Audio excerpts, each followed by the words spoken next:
박근혜 대통령 때문에 세월호가 빠지고 구할 수 있는 사람을 못 구한 것은 아닙니다. 대통령 지시나 대응에 따라 구조될 사람이 구조되고 구조 안 될 사람이 구조되는 것이 아닙니다. 정유섭 나간 방송에서 그런 얘기했죠. 대통령은 놀아도 된다. 박근혜 7시간에 대한 뉴스가 이슈가 되니까 자유한국당 원내대책회의에서 이렇게 말을 했어요. 박근혜 전 대통령이 불성실하게 근무한 것은 잘못한 것이다. 박 전 대통령이 전원 구조를 지시했다고 한 명이라도 더 구조했습니까? 박 전 대통령의 지시가 도달하기 전에 모든 상황은 끝나고 현장 대응은 형편없어 소중한 생명이 속절없이 사라졌습니다. 대통령의 지시나 대응에 따라 구조될 사람이 구조되고 구조 안 될 사람이 구조가 안 되는 것이 아닙니다. 정확히 문제의 핵심을 지적해주기 바랍니다. 그러니까 미친 인간이에요. 이 논리로 하면 있잖아요. 국가의 대통령을 뽑을 필요가 하나도 없어요. 네. 지가 시스템이 움직이는데. 근데 문제는 박근혜 그런 태도가 일선 공무원들한테까지 평상시에도 그 태도를 유지하는 거잖아. 이명박이 집권하면 공무원들이 상당히 많이 썩더라. 비리를 하더라는 게 대통령의 역할 때문에 그런 거예요. 그 모습 때문에. 대통령이 없어도 되겠네, 그럼. 왜 대통령을 왜 뽑고 지랄이세요, 이게. 그러니까 국회의원도 없어도 돼요. 알아서 밑에서 다 일하고 국회 사무처가 다 사무 처리해 주는데 국회의원이 왜 필요해? 이거는 말이 안 되는 거죠. 그리고 이 예단도 잘못됐습니다. 예를 들어서 문재인 대통령 같은 분들이 세월호 사건이 그 아침에 일어났을 때 바로 보고 받자마자 막 NSC 가고요. 그 상태가 만들어졌다 그러면 최소한 굉장히 많은 인력을 더 구조했을 거란 말이에요. 이 대통령의 한마디가 얼마나 무서운 거냐면 공무원들이나 이런 해경 이런 사람들한테 모든 걸 총동원해서 지금 일제히 달려가서 막아라 그러면 군대까지 출동하잖아요. 우리가 저번에 그 이제 다시 세월호에서 보면은 해상에서 재난사고가 나잖아요. 그러면 해경만 구조 책임 있는 게 아니에요. 해군도 구조 책임 있죠. 일반 우리 민간인들에 대해서. 네. 그러면 네. 가깝게 있는 군부대나 해경이 계속 출동하면서 훨씬 빨리 구할 수가 있어요. 세월호가 무너지기 시작할 때 그런 아이디어 낸 분이 있었죠. 엄청나게 마력이 큰 해안가에서 멀지 않은 상황이었기 때문에 무너지고 있는 사이에 밀어붙여가지고 얕은 해역으로 밀어붙여도 된다. 그랬죠. 그게 다 가능하단 말이에요. 그게. 예. 그러면 사람들 구하기가 쉽잖아요. 예. 그러니까 영상물에서 종종 보는 게 큰 그 유람선이 우리나라 항구에 들어오거나 항공모함이 미국의 항공모함이 부산항에 들어올 때요. 정말 손톱만한 조그만 배 몇 척이 와가지고 밀거든요. 원래 그래? 네. 원래 그래요. 그래서 바닷물에 떠 있는 배들은 저항이 심하지 않기 때문에 맞아요. 엄청나게 크지 않은 배라도 가서 밀면 되는 거예요. 끌 수도 있고 밀 수도 있고 그러니까 한데 뭐 그거는 이제 뭐 오늘 이야기의 핵심은 아닌데 자기가 한 그때 했던 발언, 2년 전에 했던 발언이 뭘 또 그렇게 아쉬웠는지 한 번 더 거기 가서 자기가 생각이 틀리지 않았음을 이렇게 설명하려고 하잖아요. 모자란 애들이에요. 자유한국당도 필요 없어요. 이런 애들이 무슨 필요가 있어. 알아서 다 해주는데. 아니 오죽했으면 김성태가 이 공개 회의를 마치겠습니다. 그리고 서둘러 봉합을 했겠어요. 자, 비공개할게요. 오죽했으면. 자, 기자들 나가세요. 이렇게 되면. 세월호 7시간 의혹을 제기한 부역자들은 모조리 석고대죄해야 한다. 이 이야기 했었잖아요. 아, 그 대변인이 막말을 했었죠. 예. 7시간 의혹을 제기한 부역자들이. 아니 이게 7시간 이후까지 하면 확 열이 받는데 뒤에 부역자들 그러면 부역자들은 저놈들인데. 그러니까 7시간에 대해서 뭐 했네 한 사람들을 부역자라고 표현한 거예요. 아니지. 박근혜가 한 나라의 국가의 대통령으로서 아무것도 하지 않았다는 걸 가리기 위해서 부역한 놈들이 얼마나 많아요. 그 집단 전체가 그랬는데 본말이 전도된 상태로 자기 자신들의 잘못은 가리고 대통령이 직접 가서 구조하는 것도 아닌데 지시를 조금 더 빨리 내린다고 안구할 거 안구해지냐? 안구해진다고 임마. 또 사람들이 늦잠 좀 잡기로 서니 그게 왜 뭐 이런 식인 거잖아요. 대표적인 게 그거잖아요. 통영함 같은 거. 만약에 대통령이 직접 가장 가깝게 있는 해군한테 당신도 빨리 출동해서 세월호 구하라 이런 명령이 한꺼번에 갔다면. 그러면 그 해군 함정들이 총출동해서 어떻게 밧줄로 묶던 낚싯줄로 묶던 하여튼 가라앉지 않게 만들었을 거예요. 그러니까요. 그때도 그런 이야기 했었어요. 배는 가라앉고 있는 상황에서는 끝부분만 잡아서 크레인 같은 걸로 뭐 시간이 걸리겠지만 가라앉게끔 안 만들었어도 이미 뒤집어진 상태에서 구할 수 있는 인력이 얼마나 많은데요. 에어포컷이 있었다는 건 다 정설이니까. 그때는 왜 의무동에 있었다고 그랬죠? 그리고 오늘은 왜 의무실에 있다고 그랬죠? 해명을 하십시오. 인수인계 준비 기간이랑 인수인계 기간을 혼동했었던 것 같습니다. 이게 뭔지 압니까? 네, 그렇습니다. 탄tum가글입니다.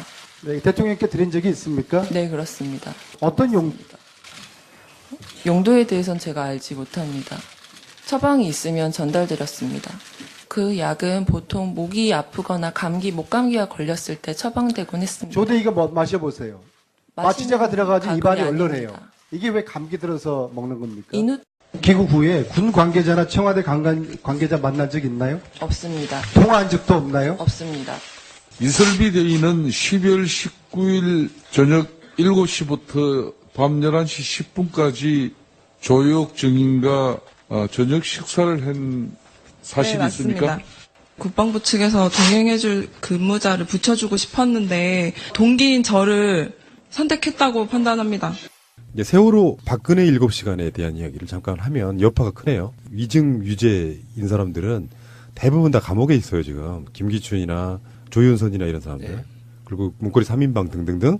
근데 다 기억나실 거예요. 그 청문회 때 조효옥 대위. 우리가 어제 방송에서도 이야기를 했습니다만 이 사람에 대한 처벌해달라는 청원이 막 빗발치고 있고 그런 상황에서 조효옥 대위가 했던 거짓말. 그 안민석 의원이 지적한 조효옥의 7가지 거짓말로 우리가 그걸 대신 정리해보는 게 나을 것 같습니다. 첫 번째는 인터뷰에서는 4.16 참사 이래 의무동에 있었다고 하더니 청문회에서는 의무실에 있었다고 말을 바꿨습니다. 두 번째는 의무실장은 조효옥 대위 인터뷰를 보고받고 지시했다고 증언했는데 조 대위는 아무에게도 말 안 하고 혼자 결정해서 했다고 증언을 했습니다. 세 번째는 청문회 오전에 가글의 용도를 물어봤을 때는 모른다고 하더니 오후에는 또 인후통에 흔히 쓰는 거라고 답변을 한 것이고요. 네 번째는 처음에는 귀국해서 가족만 만났다고 하더니 일정표를 써내라고 하니 몇 차례에 걸쳐 여러 명의 동기생을 만났다고 증언을 바꿉니다. 다섯 번째, 의무실장은 태반 주사를 대통령만 맞았다고 했는데 조 대위는 10명 가까이 맞았다고 답변한 점.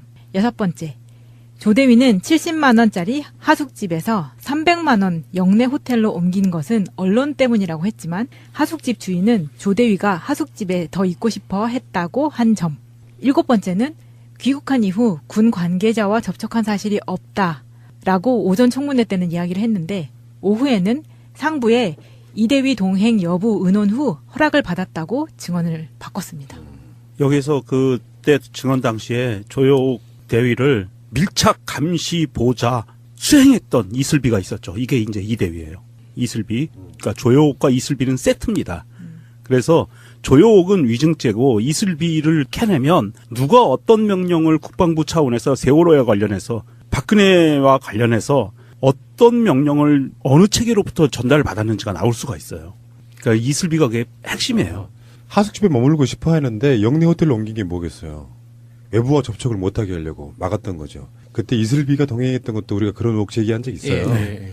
다른 어떤 딴만 품지 못하게 일종의 감시 차원도 예. 있었을 거라고. 난 이 사람이 처벌받는 것이 우선인 게 아니고요. 누구로부터 그런 증언을 하라고 그렇죠. 압력을 맞아요. 받았냐를 먼저 공개 고백하면 처벌해달라는 청구는 사실 의미가 없다고 봐요. 그러니까 그 당시 청문회 때 그 조효옥 대위의 모습은 정말 철저하게 겁먹은 사람의 모습이었어요. 그러니까 공포에 질려가지고 그 어떤 눈을 깜빡거리는 그 표정 외에는 아무것도 어떤 표정도 짓지 못하고 겁먹은 채로 무조건 아니라고 부인하는, 그리고 자기가 교육받은 대로 대답하고 있다는 그런 인상을 지울 수 없었거든요. 이게 처벌이 문제가 아니라 조효옥 대위 같은 경우는 처벌이 문제가 아니라 이 사람을 보호하기 위해서라도 빨리 어떤 소환을 한다든지 나머지 어떤 법적인 조치가 필요할 것 같아요. 이번 박근혜 7시간에 밝혀지면서 2시 15분에 최순실이 청와대에 들어갔다는 게 밝혀졌잖아요. 네. 그러니까 조효옥이 확실히 위증한 제일 중요한 사건이 그거예요. 그 당시에 외부에서 아무도 안 들어왔다 그랬거든요. 조효옥이. 그랬던 부분이 있기 때문에 이거는 위증죄를 벗어날 수 없고요. 위증죄를 벗어날 수 없는데 이 사람이 군인 신분이에요, 문제는. 그렇죠. 국방부가. 군인 신분이라는 것은 군형법의 그 지배를 받고 있는 거고요. 군형법을 집행하는 기관은 군검찰이에요. 국방부에서 집행을 합니다. 그런데 이제 군형법을 보면 이런 뭐 위증죄나 뭐 이런 시시한 죄에 대한 항목은 없어요. 그리고 아주 굉장히 중요한 사건들에 대한 죄목에 대해서만 군형법에 나열이 돼 있는데 한 줄이 나와 있습니다. 이 군형법에 없는 내용들은 일반 형법의 내용에 준한다라고 했기 때문에, 그러니까 일반 형법이나 우리 대한민국에 있는 뭐 위증죄와 관련된 그 법률로 군에선 처벌을 할 수 있는 권한은 있어요. 그런데 이게 군검찰이 공식적으로 검찰한테 이걸 이첩해주지 않으면 검찰의 수사 권한이 없다는 거예요. 굉장히 좀 심각한 문제고, 과연 군이 이걸 철저하게 어느 선으로부터 내려오는지 이 내용들까지 다 밝혀낼 수 있겠느냐, 저는 좀 우려가 되는 부분도 있어요. 원칙적으로만 말하면 조효옥 같은 사람들이 제대로 선언을 해줬어야지라고 생각하는 분들이 있고 처벌받아야 되는 건 맞는데, 조효옥 처벌이 문제가 아니라 조효옥이 어떤 압력을 통해 가지고 그렇게 될 수밖에 없는 상황, 특히 군인이지 않습니까? 예. 이 상황에서 어떻게 했다는 이야기를 제대로 불어줌으로써 나중에 역사적인 선례가 돼요. 그러니까 공무원 신분이거나 군인 신분인 사람들이 상관의 부당한 명령을 거절할 수 있는 이런 부분은 조효옥이 이제서라도 그걸 고백하는 거라고 생각해요. 그게 훨씬 더 중요한 거지. 처벌이 두려워가지고 오히려 거짓말하게 되는 상황으로 가면 잘못은 계속 반복된다, 이런 말씀드리고 싶고요. 저항이 심하지 않기 때문에 맞아요. 엄청나게 크지 않은 배라도 가서 밀면 되는 거예요. 끌 수도 있고 밀 수도 있고 한데 뭐 그거는 이제 뭐 오늘 이야기의 핵심은 아닌데, 자기가 그때 했던 발언, 2년 전에 했던 발언이 뭘 또 그렇게 아쉬웠는지 한 번 더 가서 자기가 생각이 틀리지 않았음을 이렇게 설명하려고 하잖아요. 모자란 애들이에요. 자유한국당도 필요 없어요. 이런 애들이 무슨 필요가 있어. 알아서 다 해주는데. 아니, 오죽했으면 김성태가 이 공개회의를 마치겠습니다. 그리고 서둘러 봉합을 했겠어요. 자, 비공개로 할게요. 오죽했으면. 자, 기자들 나가세요. 이렇게 되면. 세월호 7시간 의혹을 제기한 부역자들은 모조리 석고대죄해야 한다, 이 이야기 했었잖아요. 그 대변인이 막말을 했었죠. 예. 7시간 의혹을 제기한 부역자들이. 아니, 이게 7시간 의혹까지 하면 확 열이 받는데 뒤에 부역자들 그러면, 부역자들은 저놈들인데. 그러니까 7시간에 대해서 뭐 했네 한 사람들을 부역자라고 표현한 거예요. 해주기 바랍니다. 그러니까 미친 인간이에요. 이 논리로 하면 있잖아요. 국가의 대통령을 뽑을 필요가 하나도 없어요. 네. 지가 시스템이 움직이는데. 근데 문제는 박근혜 그런 태도가 일선 공무원들한테까지 평상시에도 그 태도를 유지하는 거잖아. 이명박이 집권하면 공무원들이 상당히 많이 썩더라, 비리를 하더라는 게 대통령의 역할 때문에 그런 거예요. 그 모습 때문에. 대통령이 없어도 되겠네, 그럼. 왜 대통령을 왜 뽑고 지랄이세요, 이게. 그냥 국회의원도 없어도 돼요. 알아서 밑에서 다 일하고 국회 사무처가 다 사무 처리해 주는데 국회의원이 왜 필요해? 이거는 말이 안 되는 거죠. 그리고 이 예단도 잘못됐습니다. 예를 들어서 문재인 대통령 같은 분들이 세월호 사건이 그 아침에 일어났을 때 바로 보고 받자마자 막 NSC 가고요. 그 상태가 만들어졌다 그러면 최소한 굉장히 많은 인력을 더 구조했을 거란 말이에요. 이 대통령의 한마디가 얼마나 무서운 거냐면 공무원들이나 이런 해경 이런 사람들한테. 아니지. 박근혜가 한 나라의 국가의 대통령으로서 아무것도 하지 않았다는 걸 가리기 위해서 부역한 놈들이 얼마나 많아요. 그 집단 전체가 그랬는데 본말이 전도된 상태로 자기 자신들의 잘못은 가리고, 대통령이 직접 가서 구조하는 것도 아닌데 지시를 조금 더 빨리 내린다고 안구할 거 안구해지냐? 안구해진다고 임마. 또 사람들이 늦잠 좀 잡기로 서니 그게 왜? 뭐 이런 식인 거잖아요. 대표적인 게 그거잖아요. 통영함 같은 거. 만약에 대통령이 직접 가장 가깝게 있는 해군한테 당신도 빨리 출동해서 세월호 구하라, 이런 명령이 한꺼번에 갔다면. 그러면 그 해군 함정들이 총출동해서 어떻게 밧줄로 묶던 낚싯줄로 묶던 하여튼 가라앉지 않게 만들었을 거예요. 그러니까요. 그때도 그런 이야기 했었어요. 배는 가라앉고 있는 상황에서는 끝부분만 잡아서 크레인 같은 걸로, 뭐 시간이 걸리겠지만 가라앉게끔 안 만들었어도 이미 뒤집어진 상태에서 구할 수 있는 인력이 얼마나 많은데요. 에어포컷이 있었다는 건 다 정설이니까. 모든 걸 총동원해서 지금 일제히 달려가서 막아라 그러면 군대까지 출동하잖아요. 우리가 저번에 그 이제 다시 세월호다에서 보면은 해상에서 재난사고가 나잖아요. 그러면 해경만 구조 책임 있는 게 아니에요.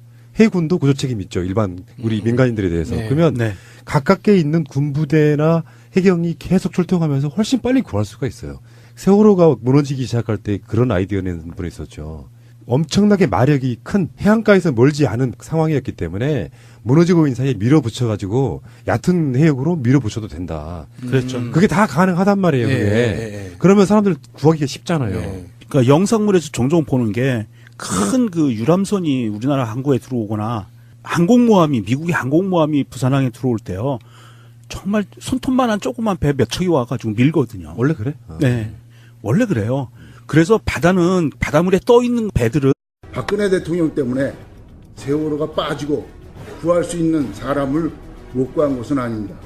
대통령 지시나 대응에 따라 구조될 사람이 구조되고 구조 안 될 사람이 구조되는 것이 아닙니다. 정유섭 나간 방송에서 그런 얘기했죠. 대통령은 놀아도 된다. 박근혜 7시간에 대한 뉴스가 이슈가 되니까 자유한국당 원내대책회의에서 이렇게 말을 했어요. 박근혜 전 대통령이 불성실하게 근무한 것은 잘못한 것이다. 박 전 대통령이 전원 구조를 지시했다고 한 명이라도 더 구조했습니까?